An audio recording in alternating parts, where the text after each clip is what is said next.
नमस्कार प्रेक्षकांनो. कमळी या मालिकेच्या आजच्या भागामध्ये आपण जबरदस्त आणि धमाकेदार ट्विस्ट पाहणार आहोत. प्रेक्षकांनो, कमळी मालिकेचा लेटेस्ट प्रोमो रिलीज झालेला आहे आणि त्या प्रोमोमध्ये आता चक्क नयनताराच्या मदतीने आता स्वतः अन्नपूर्णा निवासमध्ये जात आता खूप मोठा गेम ही गौरी करणार आहे. हा लेटेस्ट प्रोमो नक्की काय होता हे सविस्तर आपण या व्हिडिओद्वारे पाहणार आहोत. म्हणून प्रेक्षकांनो, व्हिडिओ स्किप न करता शेवटपर्यंत पहा आणि आवडल्यास लाईक आणि सबस्क्राईब करा. इकडे मात्र स्वतःचा जीव वाचवत आता कसाबसा जीव वाचवत आता जिवंत आणि इकडे मात्र खूप जखमी असलेली गौरी आता मुंबईमध्ये येते. काही कामानिमित्त आता ऑफिसमध्ये नयनतारा चाललेली असते. आता एक गौरी मात्र स्वतःचा चेहरा झाकत चाललेली असते. तेवढ्यातच आता एका गाडीमधून नयनताराची नजर पडते, ती म्हणजे आता इकडे गौरीवरती. तेव्हा आता नयनतारा म्हणते की मला तर ऋषीने सांगितलं होतं की साधना या जगात नाही आहे. मग साधनाला शोधण्यासाठी ऋषी आणि कमळी रात्रंदिवस धडपड करताय. ऋषी माझ्याशी भांडून गेलाय आणि हा सुद्धा काही या मायलेकीचा डाव तर नाही ना? खरंच या माझ्या ऋषीला फसवण्याचा खूप मोठा प्लॅन तर करत नाही ना? मी ऋषीला आणलं होतं म्हणून यासाठी तर या दोघींनी काही प्लॅन केलं नाही ना? म्हणून आता लगेच नयनतारा आता ड्रायव्हरला सांगते की बाजूला गाडी घे आणि लगेच आता नयनतारा गाडीच्या बाहेर उतरून आता साधनाच्या खांद्यावर हात देते. आता साधना खूप घाबरलेली असते. अगोदरच ती जखमी अवस्थेत असते, पण ती जिवंत अवस्थेत असते. तेव्हा मात्र नयनतारा बोलते की काय झालं साधना? अगं तुला लागलं तरी काय झालं? तू ठीक तर आहेस ना? तेव्हा मात्र इकडे आता लगेच बोलते की नाही, मी ठीक नाही आहे. मला काय करावं ना काही कळत नाही. त्यावर आता इकडे मात्र नयनतारा बोलते की हा खरंच तुमचा काही नवीन डाव तर नाही आहे ना? तुम्ही दोघींनी काही प्लॅन तर केलेला नाही आहे ना? खरंच माझ्या मुलाला ना तुमच्या फासात मी अडकू देणार नाही, एवढं तुम्ही लक्षात ठेवा. तेव्हा मात्र असं सांगितल्यावर इकडे आता साधना बोलते की नाही मॅडम, हा डाव नाही, मला जीवे मारण्याचा कुणीतरी प्रयत्न केलेला आहे, मी खोटी नाही बोलली. त्यावर नयनतारा बोलते की तुला माहिती आहे का, तुझी मुलगी तुझी किती वाट बघत आहे, रात्रंदिवस तुला शोधते. त्यावर आता लगेच साधना बोलते की मॅडम, मला तुम्ही तुमच्या गाडीमध्ये बसवा, त्यानंतर मला तुमच्याशी सविस्तर काहीतरी बोलायचं आहे. तेव्हा आता लगेच नयनतारा माणुसकी दाखवत आता साधनाला स्वतःच्या कारमध्ये बसून घेते. आता कारमध्ये बसून घेतल्यानंतर आता बोलते की नयनतारा काय बोलायचं ना बोल, 5 मिनटं आहेत तुझ्याकडे आणि लवकरात लवकर माझ्या गाडीच्या बाहेर उतर, कारण मला खोट्या लोकांशी जास्त वेळ वाद घालत बसायचं नाही. त्यावर आता इकडे लगेच गौरी बोलते की मॅडम, मी काहीही खोटं बोललेली नाही आहे. तुम्हाला माहिती आहे माझ्यावर जीवघेणा हल्ला कोणी केलेला आहे?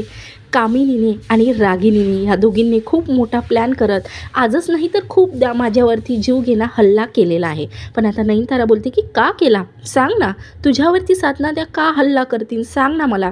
त्यावर आता इकडे साधना बोलते की मी साधना नाही आहे, नाही मी सरू आहे, माझं खरं नाव गौरी राजन महाजन आहे. तेव्हा मात्र आता इकडे नयनताराला आश्चर्याचा जणू धक्काच बसते आणि बोलते की काय बोलतेस तू? आणि तू जर अन्नपूर्णा आजींची सून आहेस मोठी, तर मग तू अशी दारोदारी का फिरतेस? आता त्यावर साधना बोलते की मी तेच तुम्हाला सांगण्याचा प्रयत्न करते की मी खरं सांगते, मी गौरी आहे आणि कमळीच ही इनामदाराची म्हणजे महाजनांची मुलगी आहे, हेच मी सांगण्याचा तुम्हाला प्रयत्न करत होते. आणि त्या दिवशी हेच सत्य मी कमळीला सांगणार होते. तेवढ्यातच माझ्यावर त्या कामिनीने गोळीबार केलेला आहे आणि मी जखमी अवस्थेत जिवंत राहिलेली आहे आणि नशिबाने जिवंत राहून आता मुंबईमध्ये मी कमळीला शोधत आहे. त्यावर आता इकडे नयनतारा बोलते की हे खरं बोलते का तू? त्यावर आता इकडे नयनतारा बोलते की ठीक आहे, आता तुझा प्लॅन बाजूला ठेव गौरी, आता भित्रा स्वभाव सोड आणि रागिनीपणत आता मात्र मी सांगते तशी वाघ. आता त्यावर इकडे लगेच नयनतारा आता इकडे गौरीला पार्लरमध्ये घेऊन जाते आणि पार्लरमध्ये गौरीचं रूप अचानक चेंज करते आणि तिला ऑफिसमध्ये जशा हुमन असतात ऑफिशियल हुमन, आता तिला ऑफिशियल हुमनचा अवतार तिचा क्रिएट करायला आता त्या पार्लरवालीला सांगते. त्यानंतर आता इकडे गौरी बोलते की मॅडम, मी असं काही कधी घातलेलं नाही आहे. त्यावर आता नयनतारा बोलते की शट अप, मी सांगते ना तसं कर, कारण तुला जर तुझ्या मुलीला न्याय मिळवून द्यायचा असेल तर तुला असं सर्व करावंच लागणार. आणि हे घे मास्क. तेव्हा आता मास्क देते आणि मास्क ती स्वतःच्या चेहऱ्यावरती लावण्यासाठी सांगते आणि सरळ तिला सांगते की मी तुला आता अन्नपूर्णा आजीच्या ऑफिसमध्ये घेऊन चालणार आहे. त्यांना पर्सनल असिस्टंटची जरूरत आहे आणि त्यांचा पर्सनल असिस्टंट तू बनणार आहेस.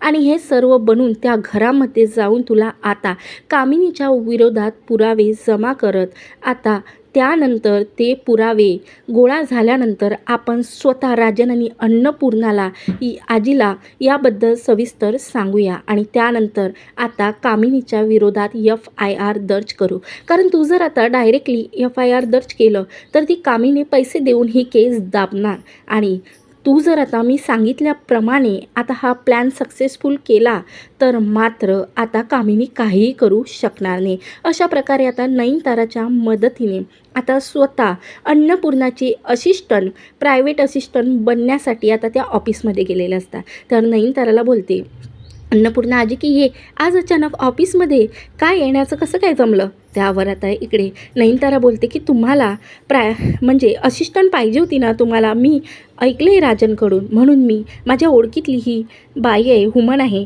हिला कामाची खूप आवश्यकता आहे म्हणूनच मी तुमच्याकडे हिला आणलेलं आहे. त्यावर आता इकडे अन्नपूर्णा बोलते की अरे वा तुझ्या ओळखीतली म्हटल्यावर मला काही आता इंटरव्ह्यू घ्यायचं काम नाही नयनतारा हिची जॉब फिक्स म्हणून समज. त्यावर आता इकडे लगेच आता गौरीच्या डोळ्यात अश्रू येतात.